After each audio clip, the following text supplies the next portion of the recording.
సినీ gears ప్రేక్షకులకు శుభాకాంక్షలు. గీతాంజలి. 5 పిల్లలు, 4 అక్క చెల్లెళ్ళు, ఒక సన్. అల్లా పుట్టించాడు అలాగ నన్ను. అంటే యాక్చువల్గా మా ఫాదర్ మదర్ కూడా బాగుంటారు, కడగా ఉంటారంటారు. ఆ రోజుల్లో డాక్టర్లు, ఇంజనీర్లు, యాక్టర్లు అని ఉండేదిలేండి. కానీ నాకు యాక్టర్ అయ్యే భాగ్యమే ఇచ్చాడు దేవుడు.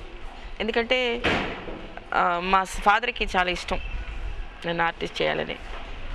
ఆయన యాంబిషను నిజంగా భగవంతుడు నాకు ఈ విధంగా యాక్ట్ చేసే అవకాశాలు కానీ, నాకు ఈ పేరు ఇచ్చిన భగవంతుడిని నేను ఎప్పుడో కృతజ్ఞత చెప్పుకుంటాను. మా ఫాదర్ యాంబిషన్ ఇది. అసలు యాక్చువల్గా మా ఇంట్లో ఎవ్వరూ ఆర్టిస్టులు అవ్వలేదు. నేను ఒక్కరిదాన్ని, మా సిస్టర్ ఒకరు, ఇద్దరం ఆర్టిస్టులు అనమాట. తర్వాత కొన్ని రోజులు తను యాక్ట్ చేసి పాపం తనకి సరిగ్గా సూట్ అవ్వలేదని తను మానేసింది. బట్ నేను కంటిన్యూ అయిపోయాను. ఏదంటే అది వర్కౌట్ చేసేసేదాన్ని. ఆ రోజుల్లో ఎంఎస్ స్పీడ్గా ఉండేదాన్ని. ఇప్పుడు నా క్యారెక్టర్లు మీరు అన్నీ చూసుంటారు. నా సినిమాలన్నీ కూడా వెరీ యాక్టివ్ క్యారెక్టర్స్.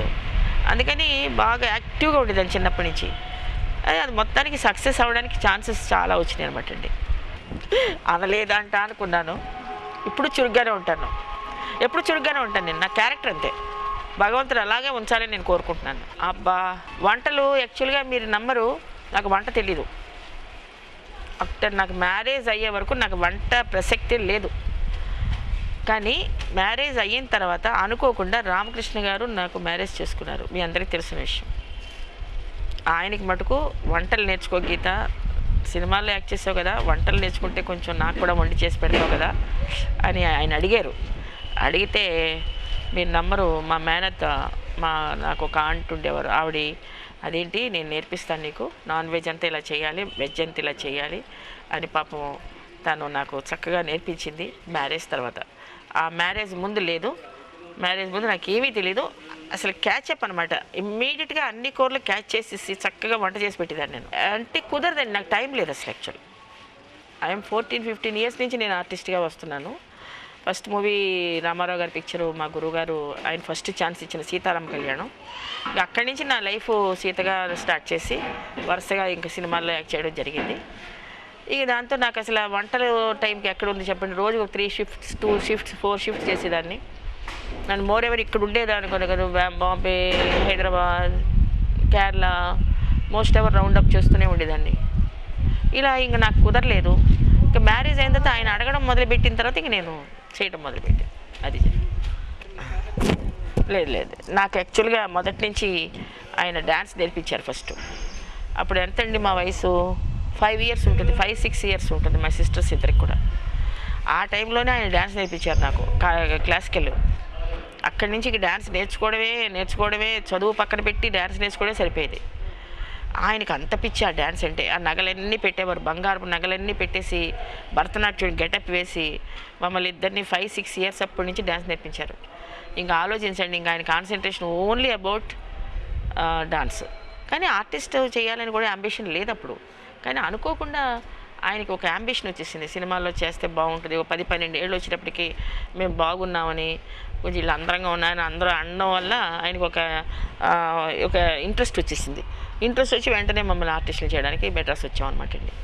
మెడ్రాస్ వచ్చి ఈ సందర్భంగా మాకు ఇప్పుడు డ్యాన్సులు కాదు కానీ, అప్పుడు డ్యాన్సులు కాదు కానీ అవి కొంచెం హెల్ప్ చేసి నాకు బాడీలో, నాకు ఇప్పుడు నేర్పించడానికి టక్కని అవగాహన చేయడానికి ఆ డాన్సులు నాకు ప్రాక్టీస్ ఉండడం వల్ల నాకు ఈజీ అయిపోయింది. అంటే యాక్చువల్లీ 14-15 ఇయర్స్ ఎప్పుడు అనుకుంటాను నేను, 14 ఇయర్స్ ఉంటుంది నాకు సీతారామ కళ్యాణం అప్పుడు. అప్పటి నుంచి ఇంకా సినిమాలు పనిచేసుకోవడం, మా ఫ్యామిలీలో మా ఫ్యామిలీ మెంబర్సే నాకు చాలామంది ఉన్నారు, వాళ్ళతోటే టైం పాస్ అయిపోయేది. ఇక వర్క్ చేసుకున్నంతసేపు ఆ కాంబినేషన్స్ ఉంటాయి కదండి, ఆ కాంబినేషన్స్ వాళ్ళు సెట్లో సరదాగా ఉండేవాళ్ళు అందరం కూడాను. ఆ సరదాగా ఉండడం, అందరూ ఇంకా వర్క్ చేసుకున్నంతసేపు వర్క్ చేసుకోవడం, బయటకు వస్తే ఎవరి పాటుకు వాళ్ళ ఇంటికి వెళ్ళిపోవడం, ఎవరింటికి వాళ్ళు వెళ్ళి ఎవరి కబూర్లు చెప్పుకుంటూ ఎవరింట్లో వాళ్ళ మదర్ ఫాదర్తో, పిల్లలతో, సిస్టర్స్తో అందరితో హ్యాపీగా ఉండడం అనమాట. మళ్ళీ మరుసటి రోజు ఏ షూటింగ్ వెళ్తే ఆ కాంబినేషన్స్తో మళ్ళీ మేము మళ్ళీ వెళ్ళిపోయిన తర్వాత ఫోన్లు చేసుకొని గంటల తరబడి మాట్లాడేవాళ్ళం కాదండి. అవి లేవు, నో ఛాన్స్. ఆ రోజుల్లో సెల్ కూడా ఫోన్లు లేవు కదా మాకు, ఏం టీవీస్ కూడా లేవు మాకు. అంత కాన్సన్ట్రేషన్ అబౌట్ మన డైలాగ్స్ ఏంటి, రేపు వర్క్ చేసేది ఏంటి, రేపు సీన్స్ ఏంటి, రేపు ఎలా చేయాలి అని ఆ మైండ్ అలా ఉండేది మాకు. మా ఫాదర్ ఉండేవారండి మెయిన్. మా ఫాదరు వాళ్ళతో మాట్లాడమని, వీళ్ళతో మాట్లాడమని, అనే రిస్ట్రిక్షన్స్ ఏమీ లేవు నాకు. కానీ మేము కూడా చాలా స్ట్రిక్ట్గానే ఉండేవాళ్ళం. అంత దూరంని వలగబోసే అంత ప్రేమలు ఇక్కడ అప్పుడు ఉండేవి కావు. అంతా ఎప్పుడూ లేవనుకోండి. హలో చెప్పుకునేవాళ్ళం, కూర్చునేవాళ్ళం. ఇప్పుడు కాంబినేషన్స్ జమున గారు ఉన్నారు, జయలలిత, ఒక్కొక్క సెట్లో అంజలి గారు ఉంటారు, ఒక సెట్లో వాణిశ్రీ, శారద, నేను, మేమంతా కలిసి ఉంటాం, రాయశ్రీ. మేమంతా సరదాగా మాట్లాడుకుంటుండేవాళ్ళం, కబుర్లు చెప్పుకునేవాళ్ళం. మళ్ళీ సెట్కి వెళ్ళిపోయిన తర్వాత ఎవరి వర్కాలు చేసుకోవడం, మళ్ళీ కూర్చొని కబుర్లు చెప్పుకునేవాళ్ళం. ఇట్లా ఉండేదండి. అలా ఏమి అడ్వైస్ చేయలేదండి నాకు. అసలు నేను అంత దూరం కూడా వెళ్ళలేదండి. రామకృష్ణ గారితో ఎక్కువసేపు మాట్లాడడం కానీ అవన్నీ ఏం చేయలేదండి నేను. బట్ మా కాంబినేషన్స్ చాలా పిక్చర్స్ చేసాం మేము ఇద్దరం. కానీ సరదాగా మాట్లాడుకుంటాం. కో ఆర్టిస్టులు ఉన్నప్పుడు మగవాళ్ళైనా ఆడవాళ్ళైనా కో ఆర్టిస్టులతో మాట్లాడుకోవడం అనేది ఎప్పుడూ ఉందండి. అది సెట్లో అందరూ సరదాగా ఉండేవాళ్ళం. సెట్ బయటికి వెళ్ళిపోయిన తర్వాత ఎవరి పాటకాళ్ళు అంతే. అలాగే రామకృష్ణ గారితో కూడా నాకు వర్క్ చేసినంతసేపు ఏదో సరదాగా మాట్లాడుకునేవాళ్ళం అంతే. ఆ తర్వాత మా ఫాదరు కొంతకాలం అయిన తర్వాత తనకి మంచి భర్త దొరికాడు.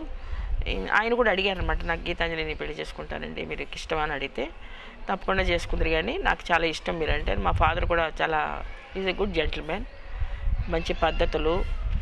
అంటే నాకు కరెక్ట్గా సూట్ అవ్వడం అంటే మరి ఆయన అవుతారని జరిగిందంతే. ఈ స్టేక్ మేక్ వెరీ కేర్ఫుల్, నాకు కేర్ఫుల్, నన్ను బాగా చూసుకున్నారు. మాకు ఒక అబ్బాయి పుట్టాడు. అందుకని కొంతవాళ్ళు నేను సినిమాలు కూడా మానేశాను. ఆయన మానేమన్నారు, సినిమాలు మానేమన్నారు. ఇద్దరు సినిమాలు చేస్తే కష్టం అని చెప్పి అది చాలా మిస్ అయిపోయాను. బిజీ టైంలోనే ఈ మ్యారేజ్ అని వచ్చింది. లేకపోతే కొంతకాలం పని చేసుకునేదాన్ని హాయిగా. నాకు ఇష్టం ఆర్టిస్ట్గా లీడ్ అవ్వడం అంటే నాకు చాలా ఇష్టం. మంచి పీక్లో ఉన్నప్పుడు ఎప్పుడు కూడా చేసుకోకూడదండి, మళ్ళీ రాదు. మ్యారేజ్ ఎప్పుడైనా చేసుకోవచ్చు మనం. అబ్బాయి లైక్ చేస్తే ఎంతసేపు పడుతుంది, 5 నిమిషాలు పడుతుంది మ్యారేజ్ చేసుకోవడం. కానీ పీక్ పీరియడ్ సినీ ఆర్టిస్ట్ జీవితంలో రావడం చాలా కష్టం. అది వచ్చిన తర్వాత దాన్ని విట్లేస్ చేసుకుని దాన్ని మంచి బూమ్ టైంలో మ్యారేజ్ చేసుకున్నామంటే మొత్తం డౌన్ అయిపోతుంది.